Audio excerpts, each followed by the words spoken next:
लेकिन मैं समझ नहीं पाई कि मोम के फूलों का क्या हुआ, रोजामुंड ने कहा। उसने पॉयरो को बड़ी मासूम नीली आंखों से घूरा। वे लोग लंदन में हेलन के फ्लैट में थे। हेलन खुद सोफे पर आराम कर रही थी और रोजामुंड और पॉयरो उसके साथ चाय पी रहे थे।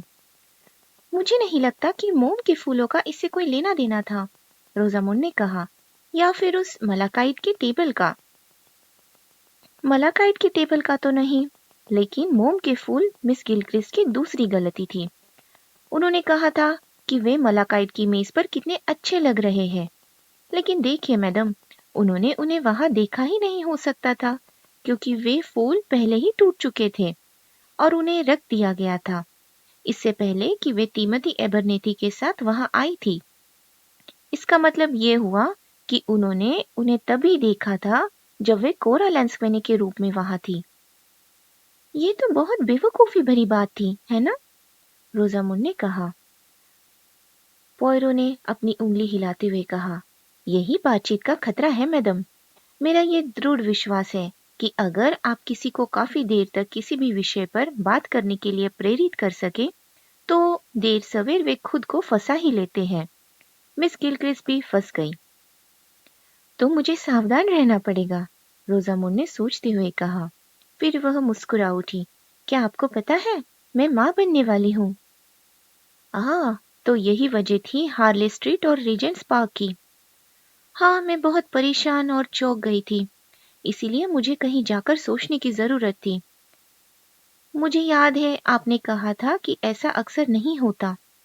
हाँ, ऐसा न होना ज्यादा आसान है, लेकिन इस बार मुझे अपने भविष्य के बारे में फैसला करना पड़ा और मैंने तय किया कि मैं अब थिएटर छोड़ दूंगी और सिर्फ एक माँ बनूंगी। ये भूमिका आपके लिए बिल्कुल उपयुक्त होगी। मैं पहले ही स्केच टेटलर जैसी पत्रिकाओं में आपकी खूबसूरत तस्वीरें देख रहा हूँ। रोजामुंड खुश होकर मुस्कुराई। हाँ, ये बहुत अद्भुत है। आपको पता है, माइकल बहुत खुश है। मुझे सच में नहीं लगा था कि वह इतना खुश होगा। वह रुकी और फिर कहा, सूजन के पास अब वह मलाकाइट की टेबल है। मैंने सोचा चूंकि मेरा बच्चा होने वाला है। उसने वाक्य अधूरा छोड़ दिया। सूजन का कॉस्मेटिक्स का बिजनेस अच्छा चल रहा है, हेलन ने कहा। मुझे लगता है कि वह बड़ी सफलता की ओर बढ़ रही है। हाँ, सफल होने के लिए ही पैदा हुई है, पॉयरो ने कहा। वह अपने चाचा जैसी है। आपका मतलब रिचर्ड से है ना?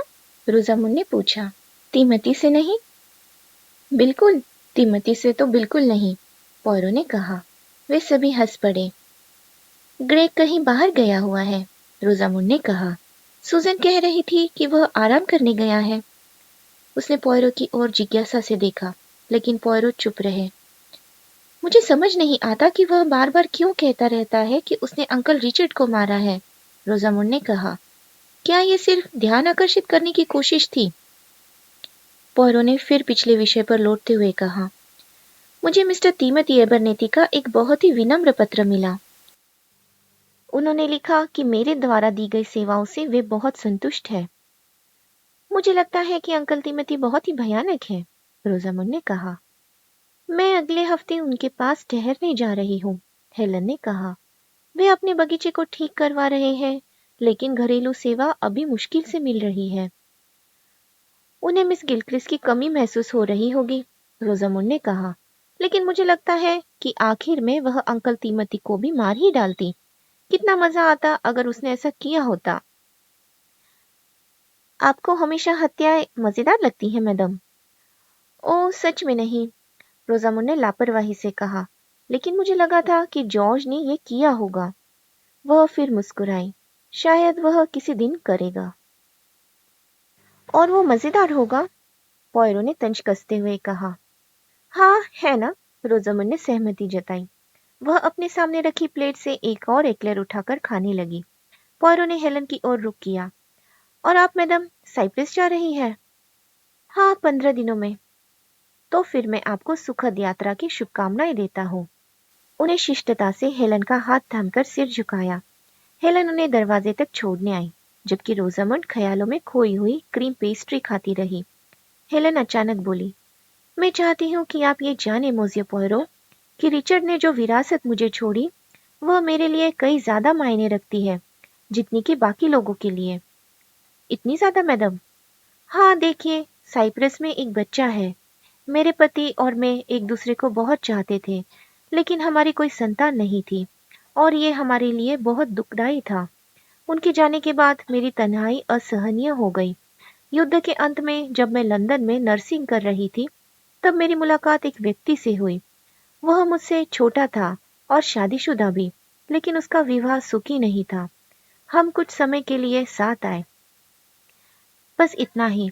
फिर वह वापस कनाडा चला गया, अपनी पत्नी और बच्चों के पास। उसे कभी पता नहीं चला हमारे बच्चे के बारे में। उसे जानकर खुशी नहीं होती, लेकिन मुझे हुई। मेरे लिए ये किसी चमत्कार से कम नहीं था। एक अधेड़ उम्र की औरत जिसके पास सब कुछ बीत चुका था। रिचर्ड के पैसों से मैं अपने बच्चे को अच्छी शिक्षा दिला सकती हूँ और उसे जीवन की अच्छी शुरुआत दे सकती हूँ। वह रुकी और फिर धीरे से बोली, मैंने ये बात कभी रिचर्ड को नहीं बताई। वह मुझे पसंद करता था और मैं उसे, लेकिन वह इसे नहीं समझता। आप हमारे बारे में इतना कुछ जानते हैं, तो मुझे लगा कि ये भी आपको बता दूं। पॉरो ने फिर झुककर उनका हाथ थामा। जब वह अपने घर पहुंचे तो देखा कि फायरप्लेस के पास रखी कुर्सी पर कोई बैठा हुआ है। हेलो पॉरो, मिस्टर एंटविसल ने कहा। मैं अभी अभी कोर्ट से लौटा हूँ। उसे दोषी करार दे दिया गया है, जैसा कि उम्मीद थी। लेकिन मुझे लगता है वह ब्रॉडमूर ही जाएगी। जेल में रहकर वह पूरी तरह से मानसिक संतुलन खो बैठी है। बिल्कुल खुश लगती है, बहुत विनम्र। अपना ज्यादातर समय एक चाय की दुकान चेन खोलने की योजनाएं बनाने में बिता देती है। उसका नया प्रतिष्ठान लाइलेक बुश कहलाएगा। वह इसे क्रोमर में खोल रही है। कोई सोच सकता है क्या कि वह हमेशा से थोड़ी सनकी थी, लेकिन मुझे ऐसा नहीं लगता। ईश्वर के लिए नहीं। जब उसने हत्या की योजना बनाई, तब वह उतनी ही समझदार थी जितना आप और मैं। उसने वह हत्या पूरे ठंडे दिमाग से की। उसके मासूम से व्यवहार के पीछे एक तेज दिमाग था। पॉयरो ने हल्का सा कांपते हुए कहा, मैं सूजन बैंक्स की बात को याद कर रहा हूँ। उसने कहा था कि उसने कभी किसी सभ्य महिला जैसी हत्यारिन के बारे में नहीं सोचा था। क्यों नहीं? मिस्टर एंटविसल बोले, हर तरह के लोग होते हैं। वे दोनों चुप हो गए और पॉयरो उन हत्यारों के बारे में सोचने लगे जिन्हें वह जानते थे।